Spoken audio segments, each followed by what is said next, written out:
हे वैभव, congratulation bro. मला पिनुदी करणारा माझा भाऊ कधी इतका मोठा झाला कळलंच नाही रे. आनंदाने खोड्या काढणारा, निरागस दिलखुलास हसणारा माझा भाऊ, सतत पिनुदी करणारा माझा छोटा भाऊ बघता बघता इतका मोठा झाला कळलंच नाही रे. तू मला कधीच परका वाटला नाहीस. लहानपणापासूनच विचित्र नको नको त्या गप्पा मारणारा, हसी मजाक करणारा, दिलखुलास हसणारा, कार्टूनवरील आपल्या निरंतर चालणाऱ्या गप्पा मी आजही विसरलेली नाही आहे. आपण एकत्र बघितलेलं सिंचन असो की डोरेमॉन, आपण सतत आनंदी होतो रे.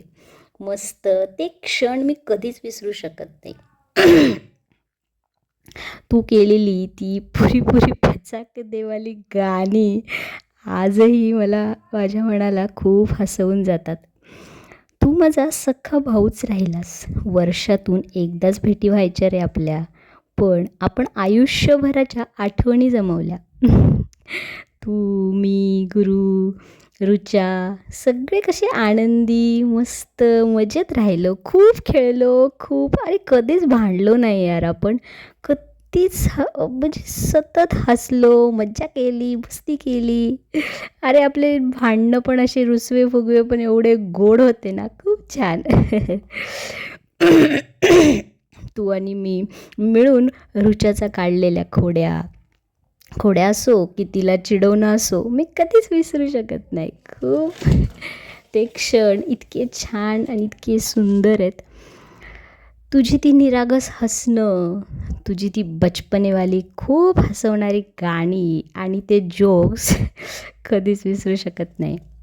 तुझ्या निरागस हास्याने आपलं बचपन, आपलं बालपण सगळं छान जपलं.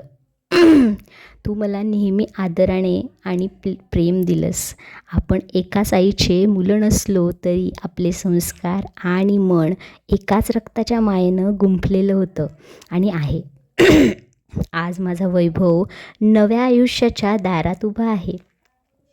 मी आज तिथे नसेन, पण माझं प्रेम, माझं मन आणि माझे आशीर्वाद तुझ्या प्रत्येक पावलासोबत आहेत बाळा.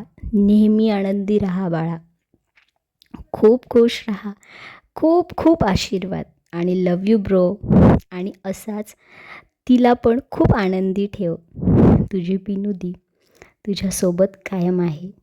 So bye, thank you. मी सतत तुमच्यासोबत आहे. मला मिस करू नका.